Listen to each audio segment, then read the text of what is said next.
Em nome do Pai, e do Filho, e do Espírito Santo. Amém. Queridos irmãos e irmãs em Cristo, hoje, segunda-feira, 10 de fevereiro, da quinta semana do tempo comum. A Igreja celebra a memória de uma grande santa do século V, Santa Escolástica, irmã do glorioso São Bento, ela que nasceu em Núrcia, região da Úmbria, na Itália, por volta de 480, e morreu em Monte Cassino, onde São Bento estava vivendo a sua vida monástica, no ano de 547. Se tornou uma virgem sábia e se dedicou intensamente à caridade e à contemplação dos mistérios de Deus, numa vida de profunda oração e recolhimento. Se conta que um dia, visitando seu irmão São Bento, na caverna onde ele se encontrava em total recolhimento, começou durante o dia a conversar com São Bento a respeito das coisas do céu. E quando o dia começava a escurecer, São Bento mandou que ela voltasse para a sua cela, para o seu quarto de oração.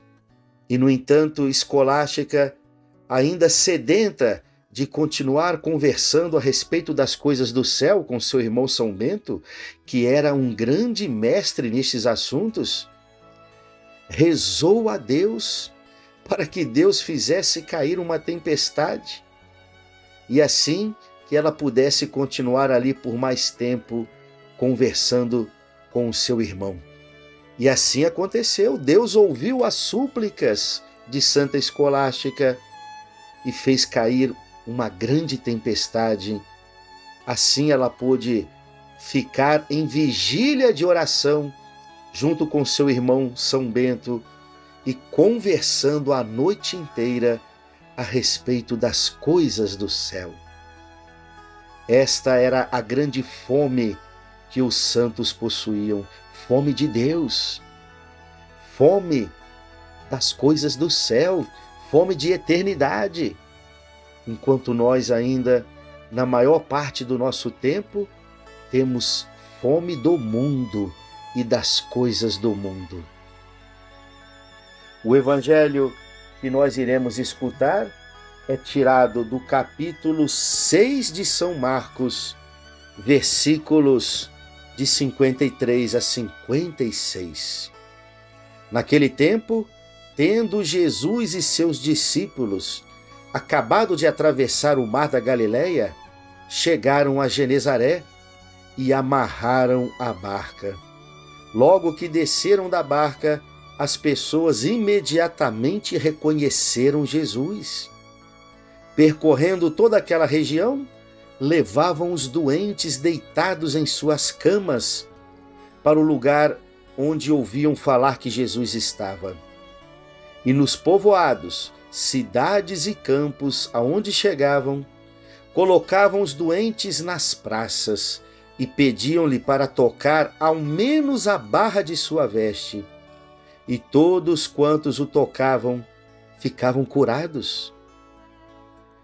Palavra da salvação. Glória a vós, Senhor. E todos que o tocavam ficavam curados. Um dos sinais messiânicos que apontaria para a chegada do Messias era exatamente a libertação das enfermidades. Uma das facetas do Messias, ao lado da sua característica como taumaturgo, ou seja, aquele que realiza grandes milagres, era justamente o seu perfil de médico. Porém, uma medicina divina que regenera o corpo e a alma, que traz a saúde completa para o ser humano, que é o mesmo que o sinônimo de salvação. Quando o racionalismo iluminista da Revolução Francesa, que fez com que o ateísmo entrasse na era moderna e invadiu até mesmo certos setores da igreja, em especial as camadas da teologia acadêmica, fez com que crescesse um claro mal-estar diante do ministério de cura que a igreja sempre realizou.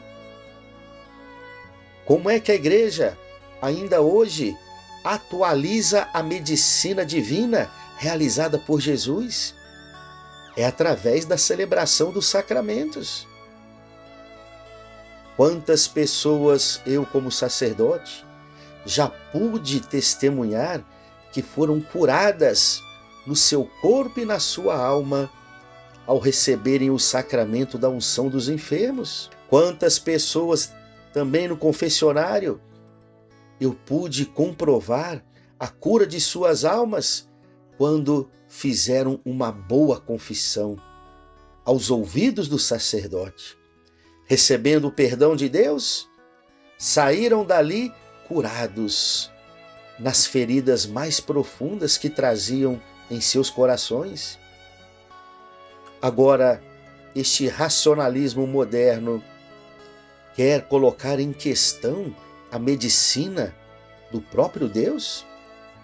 No centro se encontra uma espécie de ressentimento contra Deus, que, tendo dado ao mundo material as leis físicas, químicas e biológicas, estaria agora atrelado, escravo de suas próprias leis, e por isso mesmo proibido de interferir no mundo dos homens de uma forma sobrenatural? Sim, Deus concedeu leis materiais, físicas, químicas e biológicas para as realidades deste mundo, porém, Ele é soberano e Ele pode agir para além das leis naturais que Ele concedeu às realidades materiais deste mundo. Pelo contrário, quem se levanta agora, nesses tempos pós-modernos, se apresentando como uma deusa, é a própria ciência.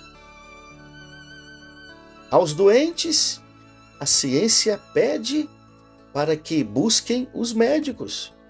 Os angustiados devem buscar os psiquiatras. Os paralíticos devem ir aos fisioterapeutas. Em resumo, a ciência e esse mundo pós-moderno, racionalista, querem nos fazer esquecer o céu e contar apenas com nossos recursos humanos. Mas o povo simples, o povo de fé, o povo que consegue ainda olhar para além das realidades materiais deste mundo, continua esperando do bom Deus a cura dos seus males físicos, morais e espirituais. E faz muito bem em agir assim, porque um mundo sem Deus é um mundo entregue aos seus próprios limites. A salvação que nos trouxe o Senhor Jesus é dirigida ao ser humano de forma integral. Jesus não veio apenas para nos conceder uma prosperidade material neste mundo, e, no entanto, não cessam de se abrir igrejas com esse tipo de pregação. Uma pregação que promete uma prosperidade, um crescimento apenas material neste mundo. Esta não é a salvação que Jesus veio nos trazer. E muito menos, Jesus não veio apenas para realizar uma salvação de cunho social. Acabar com as misérias, as injustiças sociais, a fome, ou salvar o planeta por meio de um simples ecologismo. Tudo isto faz parte da salvação que Jesus oferece para todos e até para este mundo, Porém, a sua salvação está para além de um simples socialismo, de uma mera transformação social. O ser humano precisa ser salvo na sua mente, no seu corpo e na sua alma. É este ser humano que Jesus quer salvar de forma integral, sobretudo para que um dia participemos da sua vida divina, o reino dos céus. Que possamos também ter essa fé simples, mas tão grandiosa, que este povo do Evangelho de hoje manifesta para nós. Se atiravam aonde Jesus passava, acreditando que se tocassem ao menos na barra de sua veste, seriam curados. E todos quantos o tocavam, ficavam curados. Esta fé simples, esta fé de corações humildes que continuam buscando a medicina divina, que deve crescer cada vez mais em nossos corações. Creia, meu irmão e minha irmã, aquilo que o homem não pode, Deus pode. Louvado seja o nosso Senhor Jesus Cristo, para sempre seja louvado. O Senhor esteja convosco, Ele está no meio de nós. Abençoe-vos o Deus Todo-Poderoso, o Pai e o Filho e o Espírito Santo. Amém. Não esqueçamos, hoje, segunda-feira, um dia especial para rezarmos pelas almas do purgatório.